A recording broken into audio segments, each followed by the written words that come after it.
Our next guest on the Centering Esports podcast has been the talk of the town, the belle of the ball. It is former Overwatch coach, now a top 10 Valorant coach. It is coach of the Moon Raccoons, RaptorZ. How's it going, man? It's going good. It's going good. How you guys doing? Can't complain. As we said pre-interview, I think we're all on that WoW grind. So it's exciting. Is it, as a coach, is it easy to balance, and we'll say WoW time, with like actual like Valorant you need to pay attention time? Um, in some sense, it's always a lifelong struggle. I think everyone will always have that struggle between work, personal life, hobbies, these kinds of things. But for me, it's kind of been as I've gotten older, I've kind of learned to balance what is time for me to relieve myself mentally, so I can refresh and get going. And since my passion and drive is very high right now in Valorant, especially with the team and the players right now, it's really easy to immediately go back and say like I want to work on things. So it's very high passion. But generally, I approach hobbies, and if it's real life stuff, of course you need to take care of it. But I approach hobbies as an opportunity to reset, to recenter myself, so that I can approach things with the most clear mind. Because I am kind of, as the coach, it's you really are on a big onus to make sure you evaluate things from all perspectives. That you don't just automatically knee jerk to the best, what is the best option. No, there's probably a better option if you take the time to think about it. So that's how I've always approached it. Now, I got the hardest hitting question that it really should have been question number one, Tim. You have the best name in esports, Moon Raccoons. Who came up with it? Where does this name come from? So there's a couple people who've already spoke on this. Rebo and Skelly actually tweeted out about it today. He was part of the original roster when we first farmed it, but it's an inspiration from the formula that Bazooka Puppies, the European free agency team a couple years back, we took from, which is basically you take a cute animal and then just some kind of extra word that just doesn't make sense, right? So they did bazooka puppy, right? Like it's a puppy, but they have bazookas on the back, so it gets you thinking like what's going on. So we are like raccoons. Raccoons are like, yeah, but by themselves, no one's gonna like a raccoon. But what if it's on the moon? And then from there, we were just like, yep, okay, moon raccoon. So it was a joint effort between, at the time, Rebo and I, and then the original players on the team, and Skelly was a big voice as well. So kind of just spawned from that idea. Now that you say that, I'm like rifting through my head of other names, and I guess you're right. You might get in trouble for that, Raptors, because you just broke the code in esports on how to name an org. But you Moon Raccoons, like you said, Bazooka Puppies, Laser Kittens. I remember Laser Yeah, Kittens. they're another big one. Yep. Yeah, I guess that's what it is. You just take an animal. Tim and I are going to go through names later on after the show. Yeah, now that I'm gonna stay, it's gonna be like 3 o'clock in the morning. I'm gonna text the news like, oh my god, I remembered one. So okay, all right. Let me get to then Moon Raccoons, because you guys really have been. I mean, First Strike has launched you guys into the next level of talk, especially with Valorant.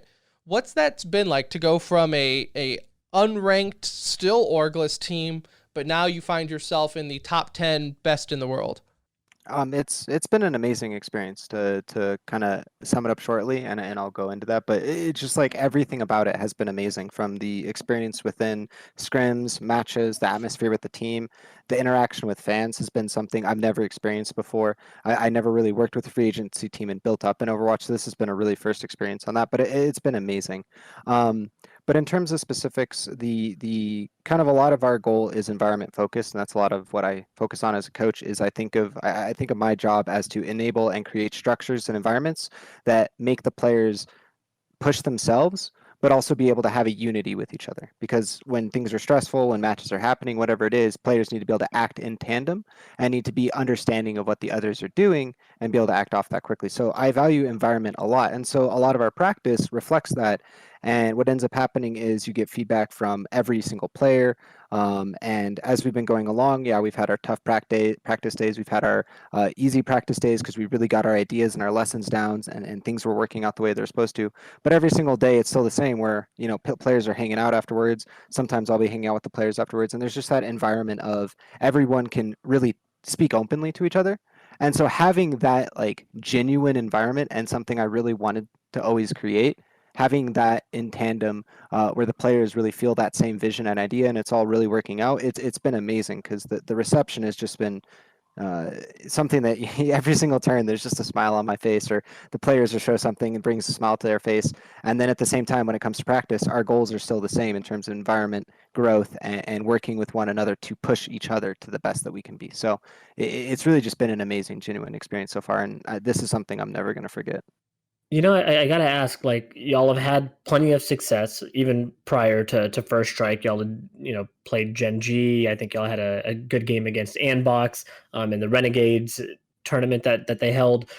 I want to know, was there a turning point or a game in particular for this team where it went from, yeah, we think we belong to like, we know we belong? Was there one of those defining games where it was like, okay, now we know this practice is paying off. We know where we kind of stand amongst the elite. Yeah, I just want to know if there was a moment there. Um, I don't think that there ever really was one game or one match, because the other thing about this is it's kind of like a two-pronged question, because we also, for the when we first lost to Ambox and then we beat them in the second series we played, we had Sean for both of those. And so there was also a natural like kind of double honeymoon period where we were playing with Sean. Things were going amazingly, integrating him. Sean is an amazing player. He's incredibly talented and incredibly receptive to feedback, and obviously a very natural pickup for Genji. So when we picked up Profi, again, we had that natural boom where Profi is very much about environment. His communication is active. He's working with everyone. He's receptive to feedback. He gives feedback. So we had that kind of nice little honeymoon phase. But for all the players who were on it, besides Sean and Profi, especially because I've been working now with Rebo for a while, when we first built the first iteration, we've always kind of had that mentality that we do belong. And part of that mentality is there is an ego to it, in the sense like, we want to be the best, so therefore we need to think of ourselves as the best. But there's the other side of it too, that we really want to prove to a lot of people that we understand Valorant different, that Valorant isn't CS, Valorant isn't Overwatch, like it is a new game. And so we're trying to really kind of go at it from an approach of, we are Valorant, the way we approach it, the way we talk about strats, the way we look at it, CS knowledge we bring in, of course, but we really try to innovate in that respect. So we've always felt like we belonged. And I would definitely say the second Ambox match, and definitely the qualifier run where we ran over a phase, like those kind of matches really signified it for us. But it's always been in the back of our hearts, in the back of our heads, and it's something I really preach to, in terms of, yes, our goal is winning, but we're not there to win. Our goal is to produce and play good Valorant. So if we focus on the process of the plays, we focus on the proper usage, util, steps, positions, whatever it may be, right? That process is going to lead to game-winning plays. So you don't need to focus on the wins. You focus on the process that gets you there. And so there's been a lot of effort from that. And so we kind of been, in some sense, tunneled, right? Like it's kind of all been a surprise now that we've had a chance to sit back. And I wouldn't even say a surprise. We really wanted to be top four. So, but it has definitely been a nonstop kind of realization, to be honest, as each match we keep doing better and better, because it's really proving what we think. Is it a chip on the shoulder for you and the boys at this point to still be orgless? No. I mean, of course, we're actively looking for an org to sponsor us, and that's something that we're working all with our agents, of course. But it would be a crazy idea, and it's something we've all joked about in the back. Like, what if somebody comes in and is like, "Hey, we'll give you a bunch of money and turn Moon Raccoons into a brand"? Like, that'd be crazy. Like going the Astralis direction. Obviously, that'd be something absolutely amazing. But the one thing that, of course, the real side of that is that Astralis was first TSM. They accrued a capital. They really saw the process out. They saw how teams worked before they went into it. A lot of us, I mean, I have some of the most experience in terms, besides Profi, in terms of like a organized league environment, because Profi played PUBG where there wasn't that Overwatch League structure in place. And even then, I still know I have a lot to learn before I could be, entertaining those ideas. So it would be really cool, though. It's something we definitely have joked about and laughed about, and had plenty of funny conversations about. Now I know you can't like give away anything, but Tim and I talked about this on our last episode. After First Strike, I should say, we discussed you guys, and we were saying, we feel like it would be easy for y'all to get an org behind you at this point, right? Like you have skins on the wall. It's not like it was a one-time run that you made through First Strike. Like you've shown consistency. Is that kind of the case where you guys are getting a lot of options and it's a matter of picking and choosing, or do you feel like you're still waiting for that right one at this point? the best way that I can say it is we're really comfortable with our position right now. And I think that at the end of the day, with the work we've put in, we are definitely in a position where there isn't another peer, like or I guess a free agency team that is at the position we are at. Mhm. And so there is definitely a lot that's going on. We're very happy about. But you know, we'll have to see how it all ends up. At the end of the day, it is a matter of business. So you know, what's happening now, 2 weeks from now, not 100% sure, but our work has been incredible. And you know, something I say every day is whatever happens, I don't really care, because what we've done as a team so far is we've proven a lot to each other. It's about creating a core that sticks together. It's another really like big creed of the roster is we do want to stick together if all possible, because synergy, teamwork, these things aren't built in a week. They aren't built in a month. They're built over a lot of blood, sweat, and tears, a lot of time put in from everyone. And as a result, you know, if you have to change pieces or keep changing pieces, it is going to make it difficult. But at the same time, we are a free agency team, so there is a lot of uncertainty coming up. But you know, we're in a position where there's a lot of free agency teams that would want to be in our position. That's for sure. They said this on the broadcast, I think before your TSM match. They said it at one point during one of your matches where, you know, in interviews, you guys, the players, have always talked about how, you know, you're in it to win it, but you're also here, like, most importantly, to have fun. Do you feel like that is easier to say because you are an orgless team and like you kind of are the Cinderella story that everyone's rooting for?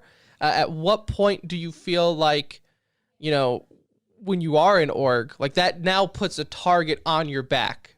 I mean, it definitely naturally does, and there's no way to avoid that as you move up, right? Of course, the pressure, the expectation, like these things kind of naturally exist, but kind of that's why the core of the philosophy of the team, and something that I've been going out and studying a lot. Like before I got into Valorant, I studied a lot of OG and Liquid coming from Dota. There were teams that were very close to me. I've been looking a lot more at Stralis, and I'm now looking out to a lot more coaches from sports. And a lot of the ideas at the end of the day is if you focus on winning, you create an artificial pressure.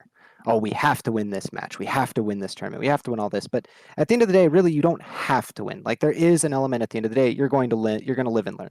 But the second side of it is if you truly want to win, the process of winning needs to be good. Not the outcome, but the process. If the process is good, the outcome will always be good. So if the plays, the time put in, the practice, the goals of the week, the goals of the day, the one-on-ones with the players, the how much they understand executes or their role in a comp in the map given a situation, you know, all of these factors go into if that process is good and they're comfortable with it in the moment, they're going to kill it.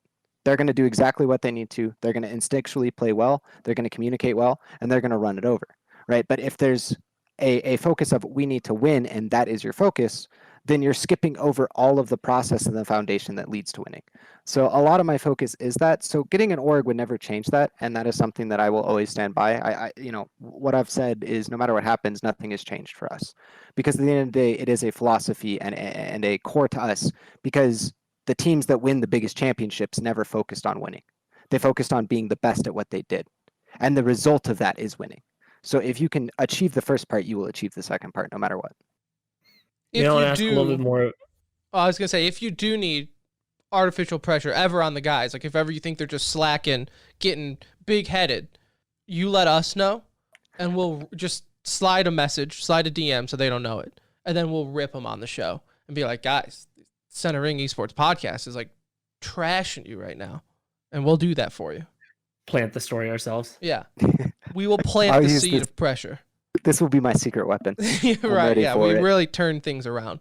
Don't worry.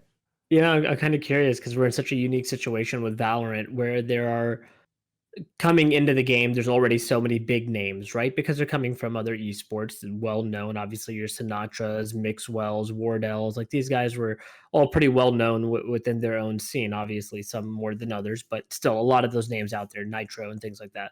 Is there any sort of, what's the word I'm looking for here? But like, I don't want to say intimidation because that's not necessarily the word, but like awe when you play some of these guys, if you know their history, like Kiko's and things like that. Like, is there any sort of like, oh shit, like look who we're up against? Even though it is a new game and everyone's technically new for the first time here, there's just like well-known names in this scene already. So any of that going on at all?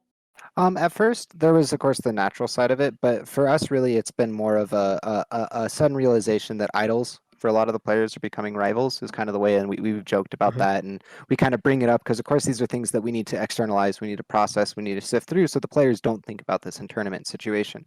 And all of the players have been handling it incredibly well. And I think a big part of it too is that the four that come from CS, Temp, Rebo, Alex, as well as Fiend, all had, in terms of close to semi-pro CS experience. They've played against a lot of top CS players. They've been either up into MDL or play in advanced playoffs. They've been in relegation matches to get into MDL. So they've had a lot of top CS experience against a lot of top, well, at least pretty accomplished semi-pros, if not some of the pros who went through. Especially for a good example, one of the teams that Rebo was playing against during one of his ESEA seasons, we were talking about this recently, was Furia. And at first he was like, oh, this team's never going to be good. All they do is run at you. And then, turns out they created their own meta. And he was like, wow, I kind of realized then that any team can make it. They just need to be a team.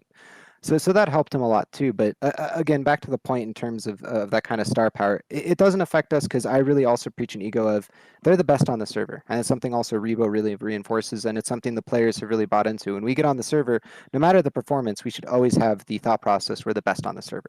We put the time in, we practice hard. Players are death matching, players are putting in agent practice, rank practice, scrims, custom times, review. Why should we be afraid? Right? This is our game too, and we can stand toe to toe. And I will always kind of back that up because they need to have that ego, especially in a game like Valorant that has that tactical shooter CS nature, where one shot can change everything. If a player is afraid, they're never going to be in the position to take the angle they need to. So I definitely always push away that side of let's be scared because they're good. No, disrespect them, prove you're better, take that extra peek. If we need to reel it back, we'll reel it back. We'll figure it out, right? But if we're afraid at the first step, we're never going to be able to take enough ground to be able to win. So let me ask you this then, going off of that. I'm going to give you a scenario, and you give me what you give the players in the locker room. I want to hear your coach's speech here, okay? It is finals of a tournament. Best of 5, map 5. It's been grueling. It's been hours you've been playing. It's split. It's split. And you guys find out you're starting on attack. What's the pep talk here? Because right now, I'm just forfeiting if I'm on the team. I'm like, attack on split, I'm done. What's the pep talk? The biggest thing is making it to finals. We accomplished everything we needed to. We're at the top of the tournament. It's the last game of the tournament. Everyone's watching us. This is exactly what we want. We're here to have fun. Whatever happens in the game, win or lose, feed, slay, it doesn't matter. We're going to do it as a team. We're going to go in. We're going to have a good time. And the end result is going to be us playing the game that we've always practiced. We also have been practicing split very hard. It is one of the maps we worked very hard going into First Strike. We're confident with it. Our T side has been very strong. And at the end of the day, if we do it as a team, there's nothing that can stop us. So we get out there, we win together, lose together, feed together, slay together, and don't care. Or if foul language is allowed, we use the phrase "don't give a fuck" a lot, because that's something that really echoes the idea of who cares. As long as we play to win, we did what we needed to do. Tim and I are about to go tear up some gold I'm right jacked. after this. I'm jacked. I'm ready to go. Gold I'm ready 2 to go. has Gold never 3, seen. here we come, Yeah. baby. They've never seen anything like us. Is it possible? Now, speaking of gold, don't let that fool you, Raptors, because Anuj and I, we're gold players. We are immortal Icebox players, though. That is true. That is our map. I know a lot of the pros have been outspoken that they don't like it. So if you do need advice after the interview, hit us up. But is it possible that that is worse than Split? So the issue with split is it's choke heavy. Like it's just really restrictive in terms of taking space because you have to penetrate a lot of chokes. And as a result, you end up having to use a lot of utility. You put yourself in a lot of risk. It's just very annoying from the attacker's side to accomplish what you want to without at least exchanging heavy resources or bodies.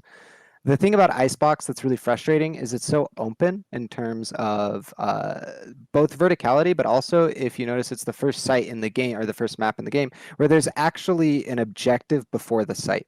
Pretty much every single Valorant right now is spawn on both sides with sites on the left and right, and then maybe some middle map. But there's no like positions in front of the sites that T side or attacker side can take control of, and be able to, you know, exert that presence to be able to then go into an execute. It's right out of spawn. You're controlling right outside of hookah, say on bind, or right outside of long. Like the point of conflict is right there. So Icebox has a much more middle ground, which means there's more room to play positions, create ideas, setups, etc., and abuse that. As well as, because of the verticality, there's a lot of angles, and that angle variance in angle means that it is at a point where you could have, you know, pretty much the right flashes, pretty much the right peak, and somebody could still be at an awkward off angle, or like say you're attacking a site, like the attacking side can come from main. They could be up in their side center tube, peeking from that window. They could be peeking from the ramp up to the top right. They could be on the second level from that. You could have somebody jump onto the rails off to the left. Like there's just so many choices. So it's kind of frustrating as you're learning it. I think Icebox though will be more enjoyed because from a theory standpoint, there's so much you can do. But also as you learn the angles, it'll probably be more rewarding. But right now it definitely you can feel cheated because you just get shot from like who knows where, and you're like, oh great, he was actually at this. Like I could have stared at the main, I could have stared at the second level, and because he's Omen, I need to stare at the third level too because he could teleport on top of something on top of that. He was at the 5th place I was going to look. Yeah, exactly. Should have started there. Pretty much. So but you do think ultimately it'll be a good map? Yes, I do think so. I mean, maybe no? I think yes, it will be. In its current iteration, I'm not 100% sure. Maybe it does need some map changes. We've really just started scrimming it because it was, of course, banned in for split for strike. Sorry, so it wasn't something we've really focused on, or I've spent too much time really theory crafting beyond maybe like 5-10 hours of us hanging around and laughing about some ideas. But ultimately, the map has a lot different to offer than the current maps. I think that's a good thing. And I think that, yes, in its current iteration will be a good map, but it is going to take a long time for people to get used to it. And also, for that same reason, you know, what people hate becomes a strength for other people who are willing to abuse it, and teams are going to have to take that into the back of their heads and learn to love it. Otherwise, it's going to become a major issue in banning strategy for them. You know, give us your quick take on Skye as well while we're at it. Skye is amazing. She offers a completely different way that you can play kind of like the support flashing role. You can throw flashes over people. Her flashes are actually like an audio cue. When you've blind somebody, you get that information immediately. Her dog seems interestingly balanced, considering like it's like half strength near sight, where you can kind of see far away but not too far away, and it does damage when you land it. So it has some ups and downsides compared to a Sova drone. And I will say that her healing is also very well balanced, considering she can't heal herself. So like overall, her toolkit is strong, and like we're very excited to explore it. She definitely can have a spot in comps, and her ultimate also is just very interesting because there are so many different ways you could abuse it. Like you could pop it on a rush and just use it as an extra body to absorb damage, as well as force the enemy to adjust crosshair as you're executing out. You could use post plant to prevent them from, you know, pre-taking or anything like that, where they immediately come in, or you know stall their setup for their retake execute. You could use it you know, just in the middle of the execute to throw them off. Like there are so many different ways you can use her ult that I really feel like it's going to be an interesting point, and where you'll kind of definitely see some deviation in Skye players in terms of creativity with it. I think she ends up making it into the meta pretty consistently. Like she's just got so much that once people master her, she will, I think, be a better version of like Breach in a sense. I mean, her flashes, at least, just the way that they can be used is really awesome. I'm looking forward to seeing her in some upcoming matches and all that. But oh yeah, she definitely could make it in. Yeah, no, appreciate you giving us that insight. You know, I kind of want to ask about something else because I had it on my mind earlier and I didn't bring it up, but it made me think of this just thinking of y'all's team in the sense of relatively new or unknown talent in Valorant, right? Do you feel like, you know, because of the names that came into this scene, the rankings were kind of set early on, right? Before we even had several tournaments, like rankings were already being thrown out. There's several big sites that do it, VLR, the Spike, and so forth. How much unknown talent do you think is in this scene still? Like untapped, unknown talent out there? Oh, I think it's right as of right now. There's obviously like a certain limit to it, but kind of my default answer is it is endless. And this is something that you see with when a new game comes out. I'll use Overwatch as the example. the first year pros, the first wave pros, a lot of them didn't end up staying into the second year of Overwatch League, right? A lot of the people who come into the Overwatch League second year are people who were born and bred in competitive Overwatch, ranked Overwatch, etc. So if you look at the life cycle right now of Valorant, a lot of the pros, you have kind of like two waves that have happened. You kind of have the first wave of big names that, you know, from CS, from Overwatch, wherever they come from, they've definitely established a career. They definitely have established themselves as a competitive player, and now they have gotten themselves a roster spot on a big name organization. And then there's the second wave, which are players who never had success in other esports, but were good players. And a lot of the Moon Raccoons fall into this category where they're excellent players, but because of one reason or another, the scene, etc., with the exclusion of Profi, of course, because Profi is a very accomplished PUBG player. He's absolutely amazing at PUBG. The thing about it is that's just the first wave. So a lot of these players, there's going to be another second wave, and especially with Riot now announcing the Champions League coming up next year, that's going to create a drive for that second wave to potentially come faster. But also that means the third wave is going to start brewing. So that's kind of where it's like the challenge of a player, and this is why I always post or push the players to be the best people they can, to really innovate themselves as a person, as a player, because there is always going to be a new player coming up from Valorant, brought up from Valorant. Maybe he played 10 hours of CS, but the first game he loaded up and grinded was Valorant, and he's got something figured out that no one else does because he thought about it differently, right? So we need to be ahead of that if we want to continue to stay at the top. So it's definitely something I think about actively. And to answer your question, theoretically it's endless. As of right now, there are a ton of really accomplished and good T2 and tier 3 players. The issue with the scene and why Moon Raccoons formed, a lot of why me and Rebo stuck together after working together in 303, and when we moved and we made the Moon Raccoons roster, is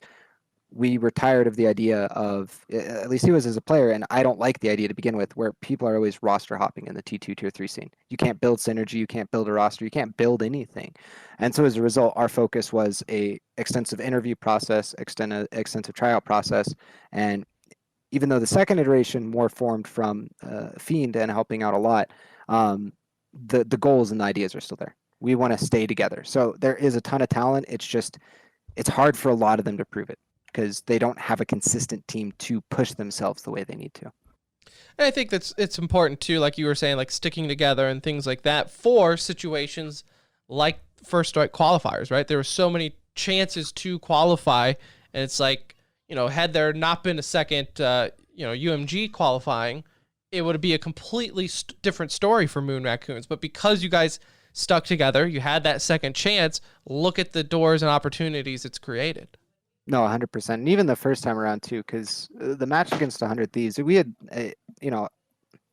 in no way is an excuse. We are 100% learned our lessons, or are still even working through the ones that we didn't. But 100 Thieves was an excellent team, and it was a great match, and we learned a lot. There was a lot of looking in the mirror at ourselves and the experience that the players need to gain in terms of really clutch situations against top tier players like Nitro, like Hiko, and stuff like that, right? So even from the first one, that's where it's like sticking together is so important, because even if that qualifier didn't happen, the UMG, and we, didn't beat FaZe and get into the closed, the thing is that the lessons learned from that 100 Thieves match will only come truly realized if the players stick together to learn those lessons together.